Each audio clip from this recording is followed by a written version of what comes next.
De laatste puntjes weer op inzet en vreed is de grote werkjepening. Zelencentrum en dorpshuis de Mierskip in Vinwoorden werken je van binnen net meer waarom.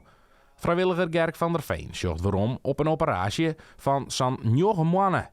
Dat weer een hele boeiende, interessante periode. Want ja, als het hoe de Mierskip hier uitzegt wat vertut is, dan moest echt wat onderin worden. En als nou het eindresultaat is, de lichte kleuren en de prachtige foto's die hier en daar in dit gebouw staan.